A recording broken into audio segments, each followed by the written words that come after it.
Hey everybody, welcome to another episode of NASCAR 25. I made a mistake though when recording part 2 of Dover. I said that was episode 75, but this is episode 75.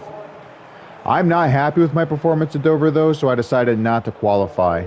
I do, however, have level 7 parts, with the exception of the chassis. That's level 11, which I got for free, so I am hoping that this... Whoop, hang on. Actually, hang on. Yeah, let's start with that. Yeah. Oops. I'm just going to leave everything else alone, but the tire pressure is definitely going to go down to 17 on all of them. I don't think I need to make it 15. That is the lowest I can go. But the more PSI you have, the more fuel efficient your car is. Honestly, I think this is good. Crank it up now, time to go. You ready? I might still have the car at 25% tight. I don't remember. Green. One inside. But honestly, we'll see how things go. Hello, Castro Neves and his sponsor is making me hungry for a burger right about now. Car's still there. I did buy some burgers yesterday. Instead of Wendy's, though, I got White Castle. They are frozen burgers. Wow. This thing's turning a lot better than I thought it would. Car outside. We'll definitely pass these cars with these. If I can just stay out of the grass. Outside. Oh, crap. Clear high. I think the caution's going to come out unless... Nope. Cody was going sideways over and over and over again. I thought he was going to save it. And the caution still didn't come out. Okay. So we're good.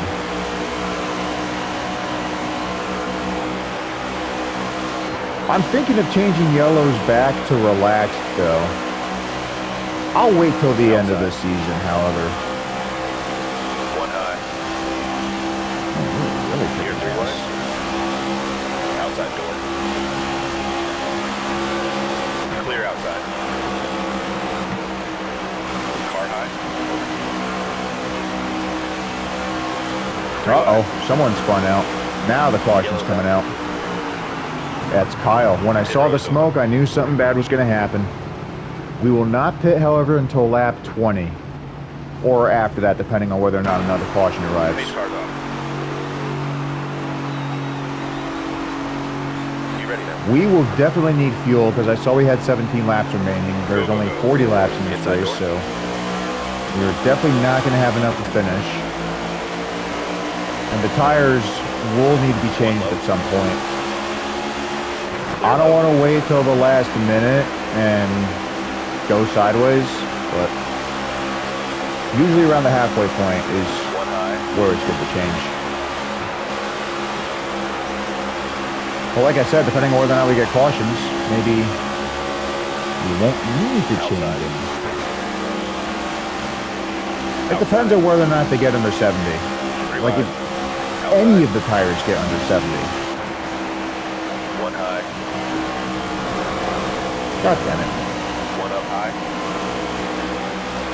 And I increased AI difficulty too after Clear high. Dover. Dover was 97, this is 98. Outside. One up high. We are really kicking ass. Another caution, are you kidding me? Clear high. Caution. What is going on with these guys? Cindric's pitting, but we don't need to worry about him. I think that's the guy that was spinning out. Coming to the green. Hi, Nemechek. 10 away. Yeah, I still gotta buy the throwback liveries. I know NASCAR 26 is coming out soon, and there's probably no point in getting any more DLC, but I really want to drive the Josh Berry Lotus throwback he did with the green and yellow. At first, I thought that was for Formula One, but it's actually a IndyCar throwback. That looks so good. Larson's throwback to Terry Labonte also looks really cool. I like how it has the blue, orange, and black to make it look like Tony the Tiger, but instead of Got Milk, because, you know, he's not sponsored by Kellogg's anymore. One on the bottom. Instead, it says got cars, 3 wide. which I really love. Clear outside. Clear bottom. One inside. I thought that was Bush again, but that's, oh, come on, Logano. What are you doing? You're lucky you didn't spin out.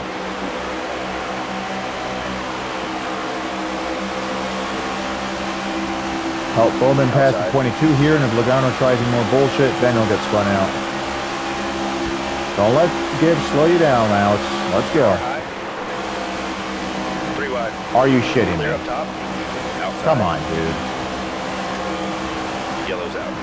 This is why I'm planning on changing cautions. It's like, I can't bump draft with people. They don't know what the fuck they're doing. Coming to the green. Be ready. Salah. I never get tired of seeing that. One low. And that reminds me, because Ty Gibbs won at Iowa. I think that race is coming up soon. I don't remember if it's after this, though, if we have other tracks to go to. I think after Indy, we have Iowa first, then Watkins Glen. Stay high. Probably Clear Richmond. low if you want. One on the bottom. I guess we'll find out soon.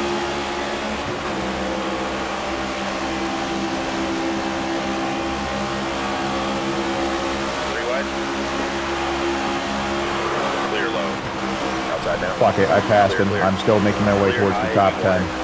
One high. Logano does not mean anything. One up high.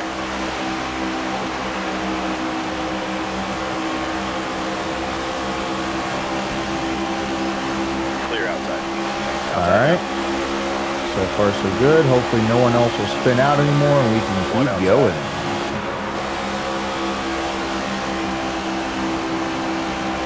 Clear outside.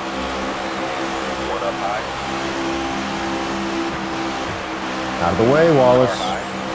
Thank you. Clear, clear. I will say I didn't think I was going to charge the front this quickly. But that level 11 chassis is really doing good. Along with the other parts of the car I got. Clear high if you want it. Outside. Come on, Byron. Move a little faster, please. Stay low.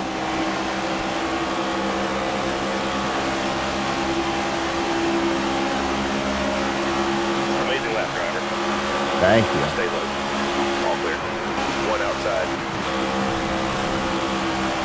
Speaking of thanks, I also want to give a shout out to Pentrex for paying me $200. I got a check for the $200 right next to me on my desk. I am definitely going to go cash it in on Monday.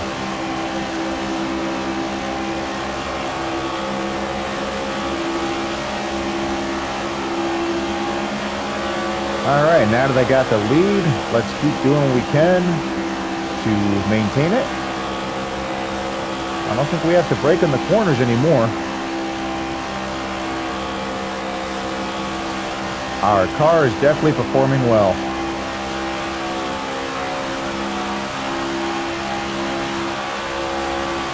I will not only get my first Daytona 500 win, I also have my very first Brickyard 400 win.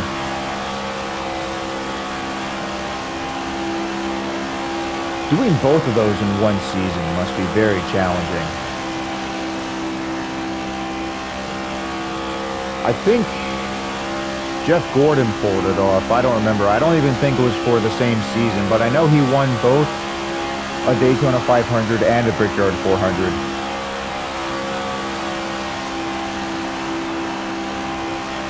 The same cannot be said for other drivers like Denny Hamlin. He won 3 Daytona 500s, but I think he has yet to finish a Brickyard 400. As for Tony Stewart, he won a couple of Brickyard 400s, but no Daytona 500s. He has, however, won a lot of races on the track itself, especially for the Xfinity Series, or what is now known as the O'Reilly Series. Much of his wins, though, were back when it was known as the Busch Series.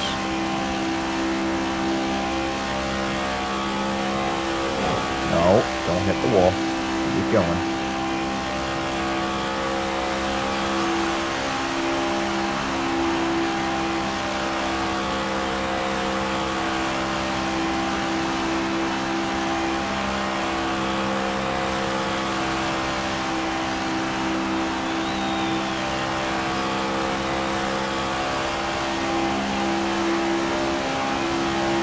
I saw it going to the right by itself again, and I knew I had to stop that.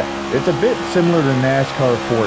Like, I had to hold L3 to the right just to keep the car straight, because for some reason it kept wanting to go to the left. And I know I said this a few times already, but I really need to do another episode of NASCAR 14. I really, really do.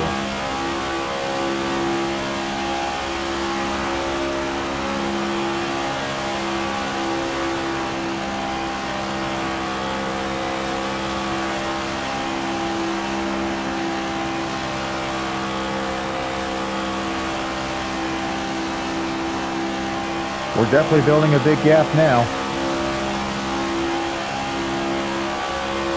Right sides went down under 70 already.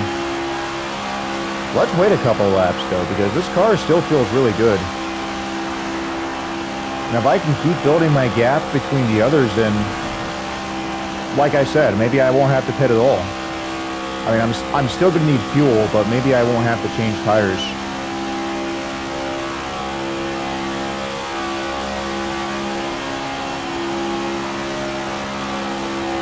I think we'll wait for them to pit, because they're bound to at some point.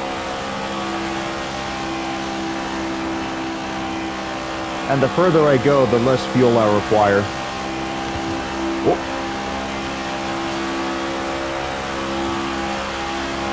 Wasn't trying to bump my microphone, I just had to scratch my face.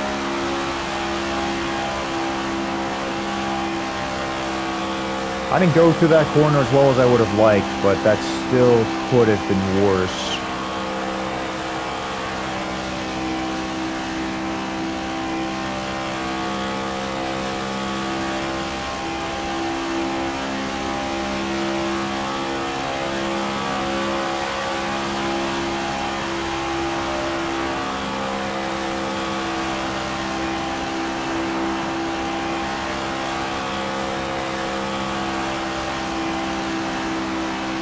You know, there is still one thing from the Dale Jr. download in this game that I've been waiting to see. I've seen it in a few other videos. I think Real Radman had it in one of his videos. I'm surprised I haven't experienced it myself. But to have cheaper parts because teams are going out of business. The Level 11 chassis I got for free. Because like I said, my research and development team was working their butt off to help me. Now, that's actually what happened in the Dale Jr. download thing. I didn't record it. It was after Sonoma, like right after I finished recording, I saw that Dale Jr. had something to say with his co-host TJ Majors, and here we are.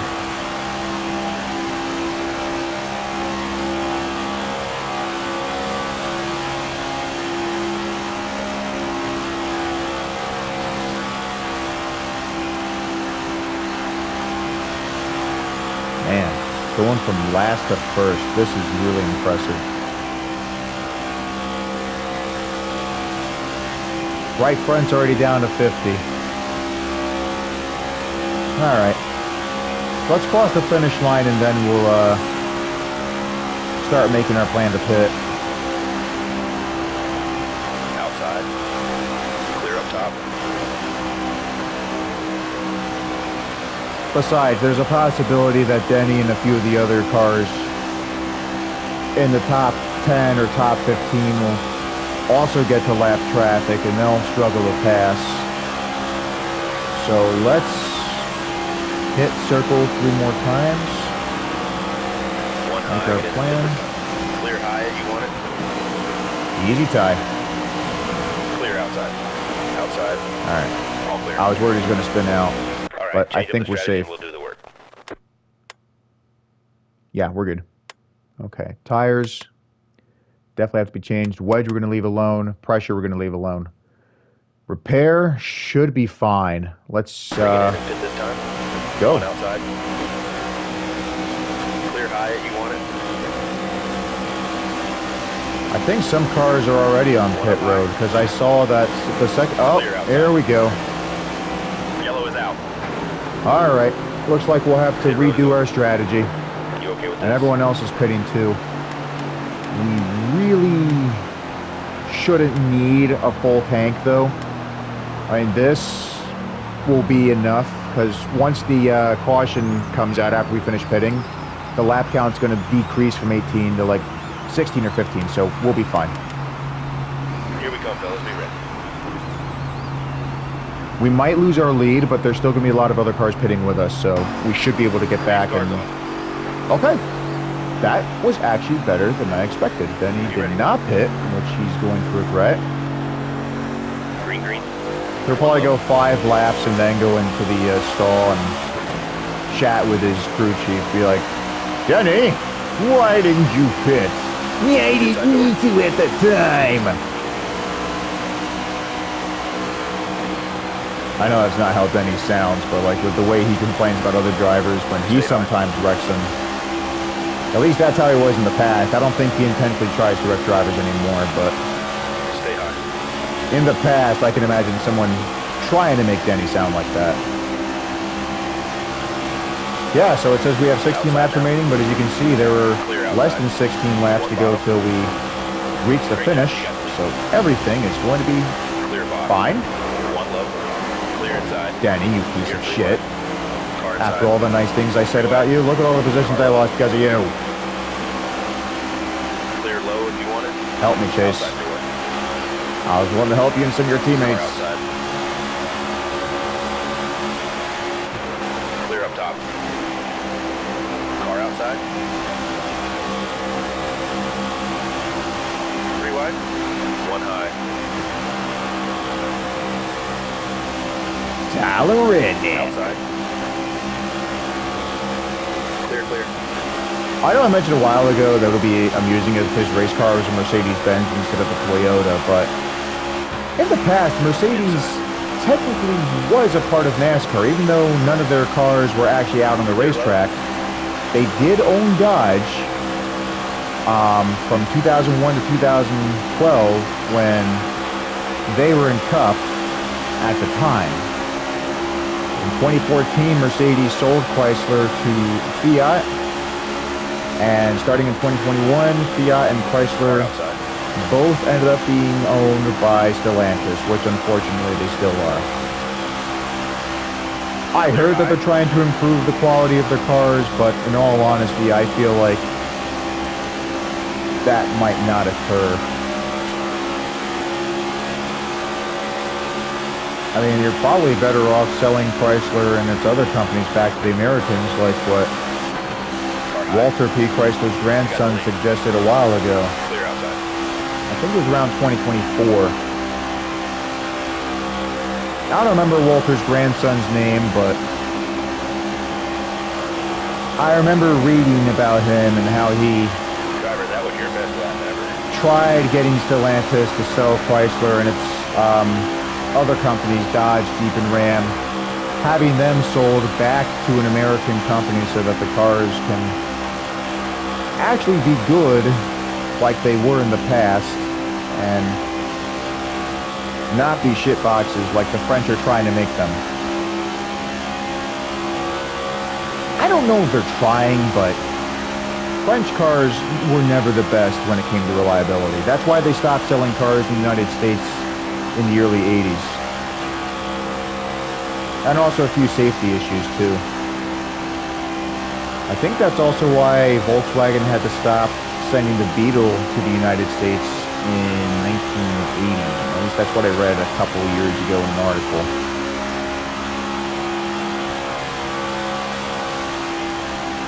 Which kind of shocked me, actually. I thought Volkswagen still had the Beetle being made for the U.S. between 1979 and 1998 when the new Beetle arrived, or somewhere in the late 90s.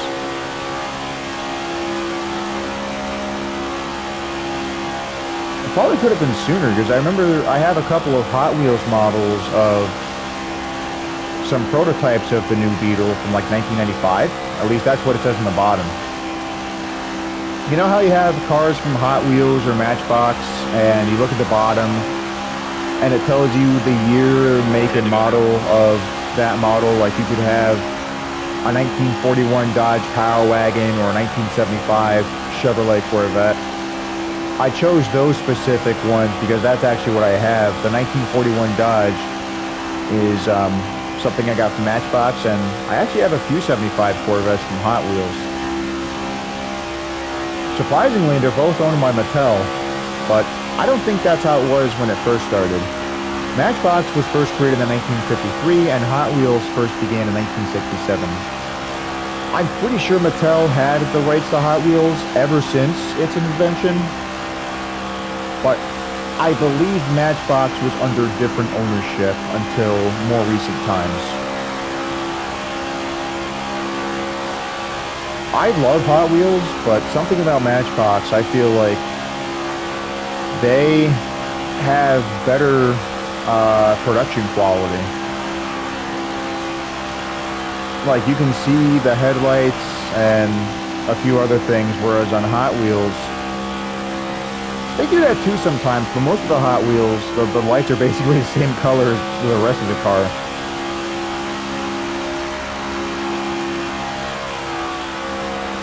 Yeah, so once again, we're doing good. We don't have to worry about braking, lap cars. I don't think we'll lap anyone this time.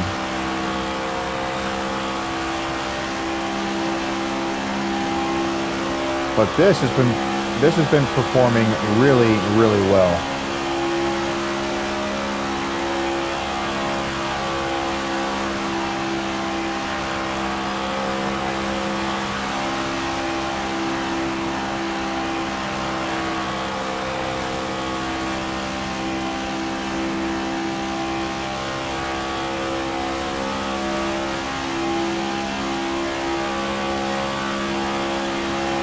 Now, I'm glad I chose to decrease my PSI at the start. I probably could have done a couple of other adjustments, but I learned this in Gran Turismo. Some changes you make does improve your performance in one way, but on the other hand, it sometimes makes your car unstable, like when you're cornering, going around turns. That's why I didn't want to use that. There are some people that do other YouTube videos that show you custom setups they do when they race on different tracks, so maybe I can try and do some research, see what other people are doing, see what makes them successful in winning races, and I can try that myself.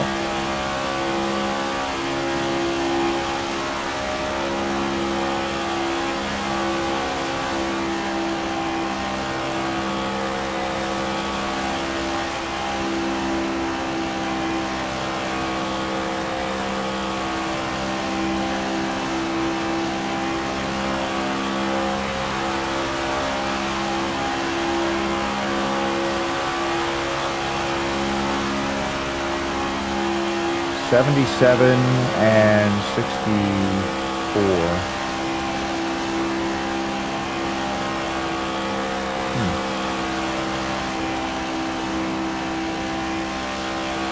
Ah, well, I'm not worried about it.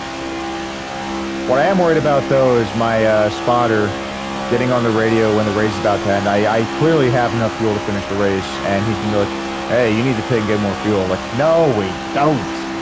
Like, we're inches away from the finish line, we're about to win the race, and the spotter's like, hey, you forgot to get more fuel. No, I didn't.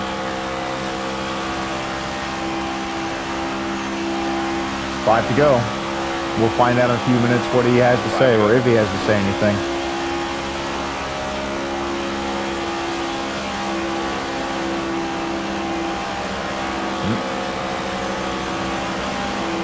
Okay, so I am lapping cars. There's Hello Castro Nethers.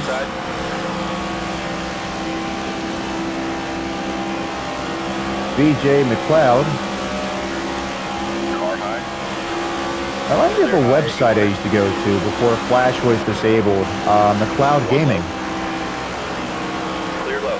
At the same time, or at the time, I thought it was run by the same, or at least someone related to Kevin McLeod, the music maker, but now I think it's someone different. But let me tell you, what really got me interested in the cloud gaming was Super Smash Flash. That was brilliant. The second one especially, because I loved how you could play as Goku and a few other characters you couldn't find in any of the official Super Smash games. Let's not forget the fact that it's called Super Smash Flash, and you had a lot of sprite animation for the characters. Looked phenomenal. One outside. Clear. The first Super Smash Flash game I played was on Addicting Games. That was around 2009. And I liked, too, that you could have Sonic, Tails, and Knuckles. Outside. Then, one day in 2011, I joined a gaming club in my high school. And I saw that these guys were getting ready to play a game on the Wii. And next thing I knew, they were playing Super Smash Bros. Brawl. And I didn't know what the game was going to be, but like when I saw the Clear high.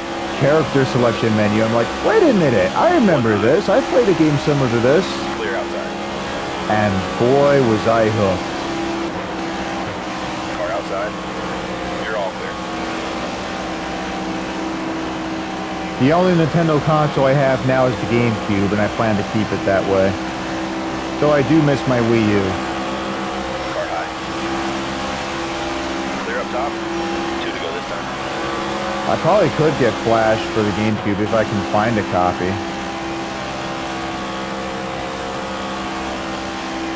You know what else would be pretty cool? Very, very not likely. I doubt anyone will ever do this, but I would like to see someone do like a special one-of-a-kind Nintendo GameCube disc that has like all the Super Smash games in one bundle, like 64, Melee, Brawl, the Wii U version, and Ultimate. One on the bottom. Clear bottom. A PlayStation port wouldn't be too bad either, but you know, Nintendo is too greedy to allow that. They want you to buy their own consoles, which I don't care for. Clear outside. Yeah, there's the fuel warning. Like I said, we don't need to pit again. Damn, those right sides, they keep getting worse. I don't know why though, because the left sides are still holding up pretty well. But I'm not worried about it. Now, if my rear sides were in worse condition, they ended up popping and I had no rims to ride on and I was at risk of losing the win, then I would have reason to be concerned. But that's not going to happen, so checkered flag, here I come. High side now. Clear outside. Plus, I think I have to be in Texas for that to happen. We are in... Yep, I knew it! Amazing win. Great work out there. The spotter warned me about the fuel, but it doesn't matter. We won. Let's take a look at the results of this. Man, how did I know the spotter was going to say that? Like, right as we're about to win the race, it's like, hey, you're low on fuel. I was like, it doesn't matter. Ah, that was fun. Man. I didn't bump Cody that hard. I really don't give a shit about his comment there. Plus, read what it says to the left. With a clean victory at Indianapolis Motor Speedway, Bodine adds a tally to his record. I'm not non-binary. Please do not call me a they or their ever again. All in all, the driver of Big Splash Racing is optimistic about what the future may hold for them. You're damn right. If that level 11 chassis doesn't help me win the championship, I don't know what will. But you guys take care. I'll see you in the next episode.